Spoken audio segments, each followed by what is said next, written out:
हाँ जी, अस्सलाम वालेकुम। इस तरह है कि मैं केमिस्ट्री के क्रोमेटोग्राफी चैप्टर की जो है को स्टार्ट करने लगा हूँ और उसमें पेपर क्रोमेटोग्राफी को स्टार्ट करने लगा हूँ। इसमें आपने देखना है क्रोमेटोग्राफी क्या होती है। क्रोमेटोग्राफी एक सेपरेशन टेक्निक है, ठीक है, जिसमें हम क्या काम करते हैं।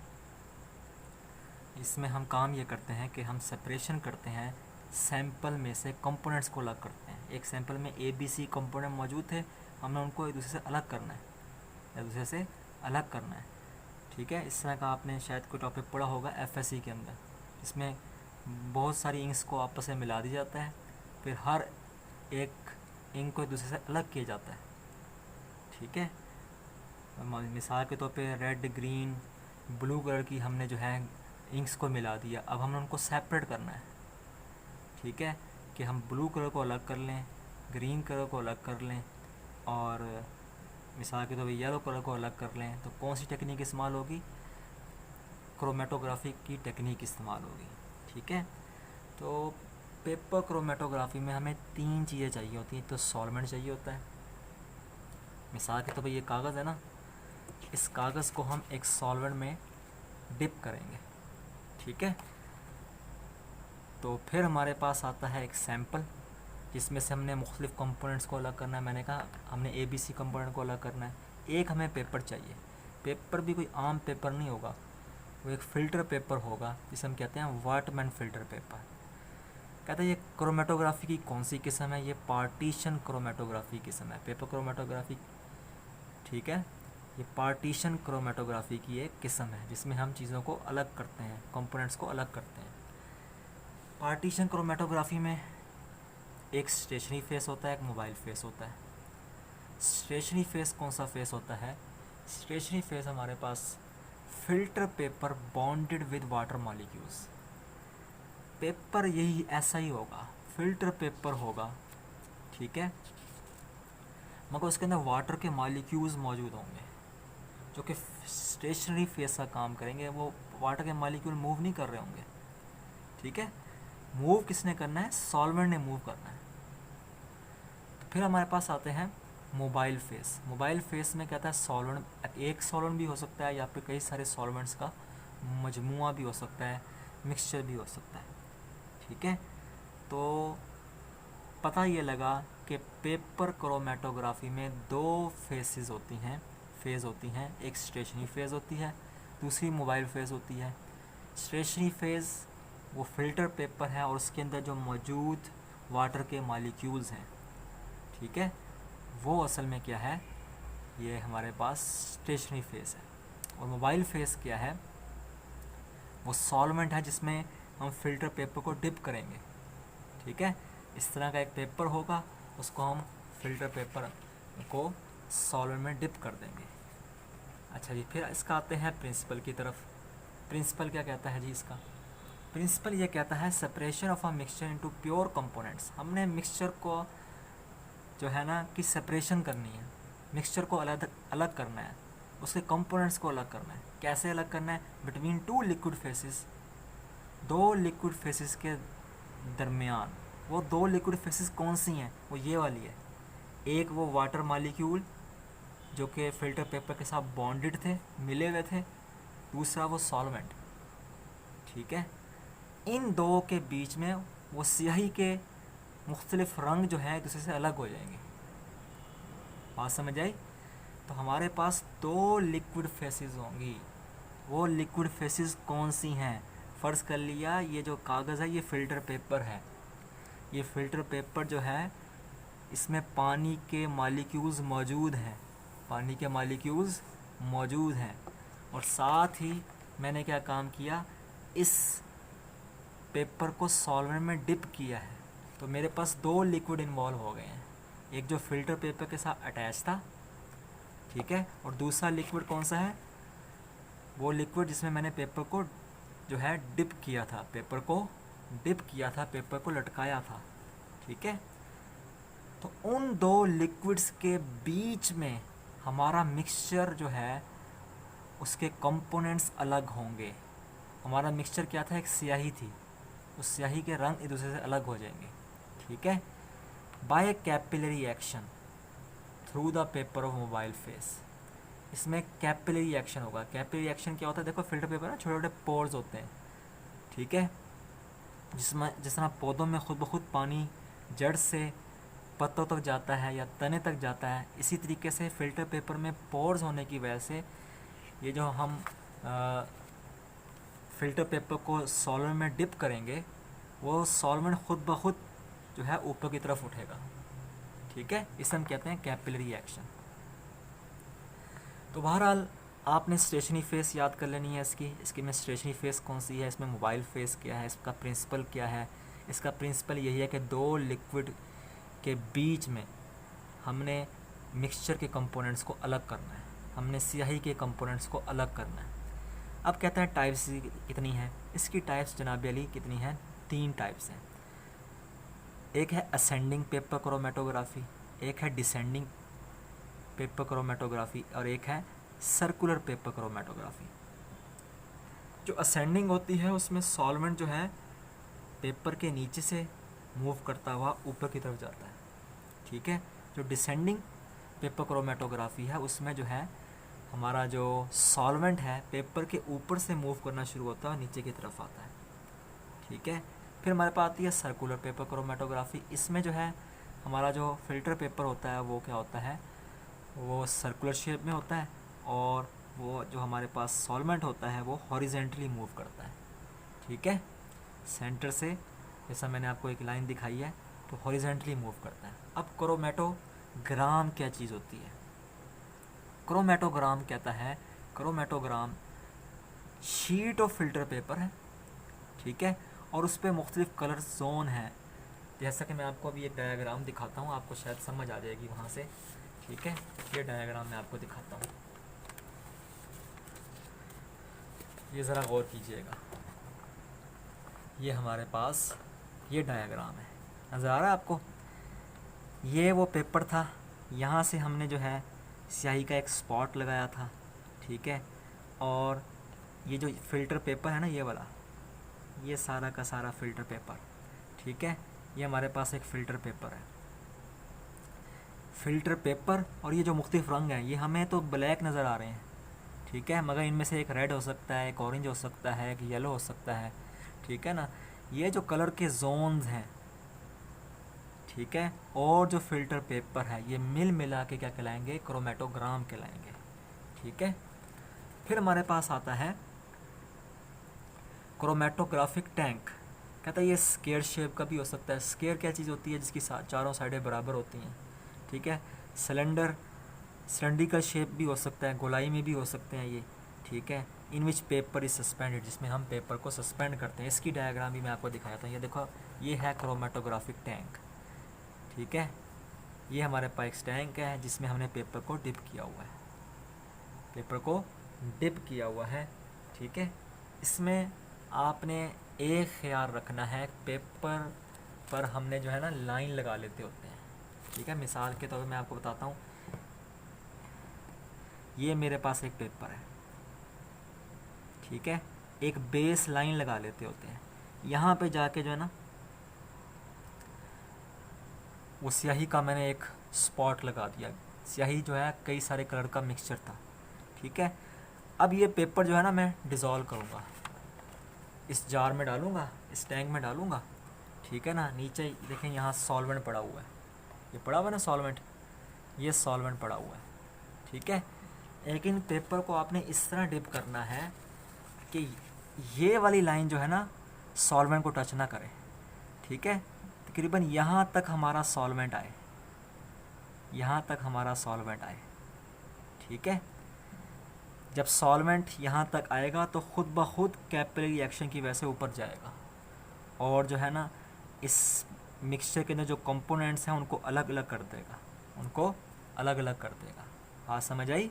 तो मैंने क्या कहा कि हमने एक जो पेपर लेना है उस पर एक बेस लाइन लगा देनी है, ठीक है, और यहाँ पे स्याही का वो स्पॉट लगा देना है जो कई सारे कलर्स का मिक्सचर है, ठीक है।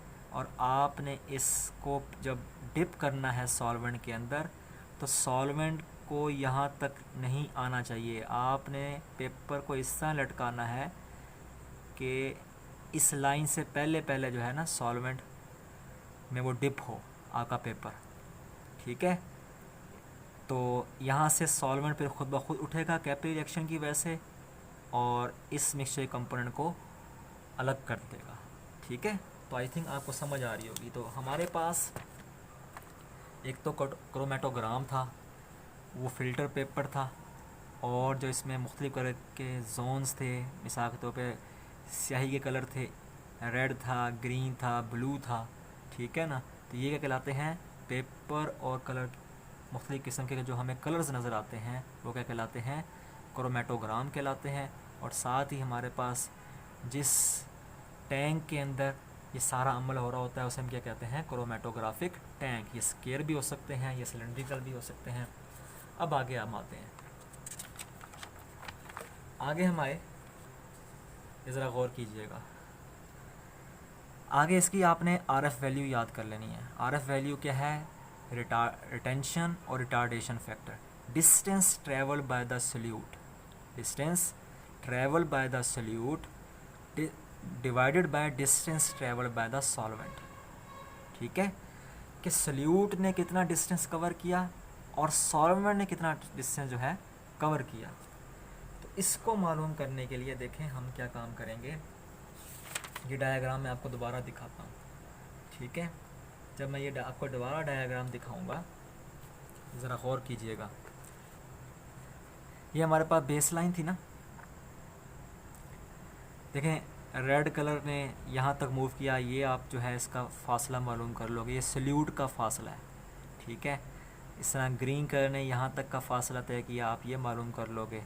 और इस तरीके से ब्लू कलर ने यहाँ तक का फासला तय किया, तो आप यहाँ तक का फासला मालूम कर लोगे। और देखो ये सेंटर तक आ रहा है, चूँकि सेंटर पे हमें कलर जो है ज़्यादा बेहतर तरीके से नज़र आ रहा होता है, तो इसने सेंटर तक का फासला लिया हुआ है, ठीक है।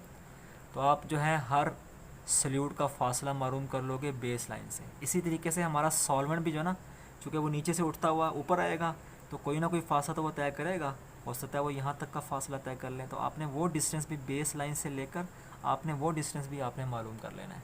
यहाँ पे उसने वो लाइन ये दिखाई हुई है। तो एक तो आपने बेस लाइन से सल्यूट का फासला मालूम कर लेना है, और दूसरा आपने बेस लाइन से, ठीक है, बेस लाइन से लेकर आपने कहाँ तक का फासला मालूम करना है, जहाँ पे आपको सॉल्वेंट का एज नज़र आएगा, ठीक है। तो सॉल्वेंट का आपको एज नज़र आएगा, वहाँ तक आपने फासला मालूम कर लेना है। तो सल्यूट का फासला मालूम कर लिया बेस लाइन से, और सॉल्वेंट भी ऊपर उठता हुआ ऊपर जाएगा, तो आपने उसका फासला भी आपने मालूम कर लेना है, ठीक है। इन दोनों को आपने आपस में डिवाइड कर देना है। हमारे पास क्या आ जाएगा, RF वैल्यू आ जाएगी। हर कंपोनेंट की अपनी एक RF वैल्यू होती है, हमें उससे पता लग जाता है कि हमने ये कौन सा कंपोनेंट अलग करवाया है, ठीक है। हो सकता है जो है हमारे पास ब्लू कलर की एक अपनी RF वैल्यू हो, ग्रीन कलर की एक अपनी RF वैल्यू हो, ठीक है। तो बहरहाल आपने ये RF वैल्यू का फार्मूला याद कर लेना है। फिर देखें हमारे पास मुख्तलिफ़ किस्म के सॉल्वेंट जो यूज़ होते हैं क्रोमेटोग्राफिक टैंक में, अमाइनो एसिड्स हैं, शुगर्स हैं, फैटी एसिड हैं। अमाइनो एसिड में मुख्तलिफ़ किस्म के, देखो उसने ऑर्गेनिक कंपाउंड के नाम लिखे हुए हैं, नॉर्मल ब्यूटेनॉल है, एसिटिक एसिड है, वाटर है। इसकी रेशो उसने बताई हुई है, 4 हिस्से आपने ब्यूटेनॉल के ले लेने हैं, 1 हिस्सा आपने एसिटिक एसिड का ले लेना है, और आपने 5 हिस्से वाटर के ले लेने हैं। इसी तरीके से हमारे पास है इथाइल एसीटेट, जो कि क्या होता है, ईस्टर होता है। इस तरह हमारे पास पायरिडीन है। पायरिडीन क्या है, हेटेरोसाइक्लिक ऑर्गेनिक कंपाउंड है। और हमारे पास आता है वाटर, ठीक है। इसके भी उसने रेशो बताई हुई है, 2:1 की रेशो के हिसाब से आप इसको सॉल्वेंट के तौर पे इस्तेमाल कर सकते हो। फैटी एसिड होते हैं, फैटी एसिड के आपने नाम सुने होंगे, स्टीरिक एसिड है, पाल्मेटिक एसिड है, ओलिक एसिड है, जो जानवरों से पौधों के बीज से हासिल होते हैं। इसमें क्या क्या है, नॉर्मल ब्यूटेनॉल है और 1.5 मोलर अमोनिया है, ठीक है। इसको आप जनाबेली यूज़ कर सकते हो, ठीक है। और कहता है ये सैचुरेटेड सोल्यूशन होगा। सैचुरेटेड सोल्यूशन कौन सा सोल्यूशन होता है, जिसमें सॉल्वेंट सल्यूट को मज़ीद एक्सेप्ट नहीं कर पाता। मैक्सिमम से मैक्सिमम जितना हल कर सकता है, मिसाल के पानी जितना नमक को अपने हल कर सकता है कर लेगा, ठीक है। जितना मैक्सिमम से मैक्सिमम पानी नमक को अपने हल कर सकता है, उसके नतीजे में जो सोल्यूशन बनेगा वो क्या बनेगा, सैचुरेटेड सोल्यूशन बनेगा। अब हम आते हैं इसके कि क्या ये कलरलेस सब्सटेंसेस के लिए भी इस्तेमाल होता है। वो कहता है हो सकता है, ठीक है। तो कहते हैं कि जी उसके लिए यूवी लाइट इस्तेमाल होती है या फिर मुख्तलिफ़ किस्म के रिएजेंट इस्तेमाल होते हैं, जैसा कि उसने कहा निन हाइड्रीन और रोबेनिक एसिड, ये ऑर्गेनिक एसिड्स हैं। ठीक है, तो जहाँ पे हम कलर वाले कंपाउंड्स को अलग कर सकते हैं, ठीक है, क्रोमेटोग्राफी के ज़रिए, पेपर क्रोमेटोग्राफी के ज़रिए, वहाँ पे हम कलरलेस सब्सटेंसेस की डिटेक्शन भी कर सकते हैं कि ये अलग हुए हैं कि नहीं हुए। ठीक है, तो उसके लिए वो कहता है यूवी लाइट, अल्ट्रावायलेट लाइट इस्तेमाल हो सकती है और मुख्तलिफ़ किस्म के लोकेटिंग रिएजेंट इस्तेमाल हो सकते हैं, जैसे कि निन हाइड्रीन है और रोबेनिक एसिड है। ये असल में ऑर्गेनिक कंपाउंड है, इनके स्ट्रक्चर बड़े लेंथी किस्म के होते हैं, तो आपने सिर्फ इनके नाम याद कर लेने हैं। फिर हम आते हैं इसकी एप्लीकेशन की तरफ। कहता है किसी भी सॉलिड में हमने ये मालूम करना है कि मेटल्स मौजूद हैं। ठीक है, मेटल्स की डिटेक्शन के लिए हमारे पास क्रोमेटोग्राफी की टेक्निक इस्तेमाल होगी। जैसे हमारे पौधों में फिनोल वाले मटेरियल्स मौजूद हैं या नहीं हैं, बात समझ आई। फिनोल, बेंजीन के ऊपर हाइड्रोक्सिल ग्रुप लग जाता है, उसे हम कहते हैं फिनोल। तो फिनोलिक मटेरियल्स मौजूद हैं कि नहीं हैं हमारे प्लांट्स, पौधों के अंदर। इसी तरीके से जनाब अली हम क्या करेंगे, पॉलीमर असल में क्या होते हैं, ये प्लास्टिक्स होते हैं, रेजिन्स होते हैं। रेजिन वो होते हैं जो जिनमें चिपकने की सलाहियत होती है, ऑर्गेनिक कंपाउंड होते हैं, ये आप पकड़ सकते हैं। ठीक है, तो पॉलीमर्स की डिटेक्शन हो सकती है इससे। हम मेटल्स सॉलिड में मालूम कर सकते हैं मेटल्स मौजूद हैं या नहीं हैं। प्लांट्स में फिनोलिक मटेरियल्स, फिनोल वाले कंपाउंड्स का हम पता लगा सकते हैं। इसी तरीके से कहते हैं हम अमाइनो एसिड्स, जो कि प्रोटीन का अहम हिस्सा है, अल्कलाइड्स और स्टीरॉइड्स। ठीक है, स्टीरॉइड्स क्या हैं, कार्बन के रिंग्स होते हैं, इसमें हार्मोन्स, विटामिन्स, अल्कलाइड्स सब शामिल हो जाते हैं। इस तरह अल्कलाइड्स क्या हैं, नाइट्रोजीनियस कंपाउंड्स हैं। इसमें अल्कलाइड्स में ड्रग्स आ जाती हैं, कुछ पॉइजन्स आ जाते हैं।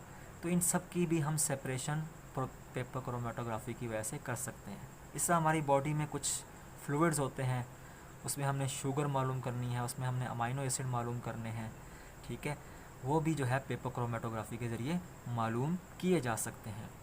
ठीक है, हमारे बॉडी में कुछ फ्लूइड्स होते हैं, उसमें जो है शुगर या अमाइनो एसिड की मिकदार मालूम करने के लिए भी हम पेपर क्रोमेटोग्राफी की टेक्निक इस्तेमाल करते हैं।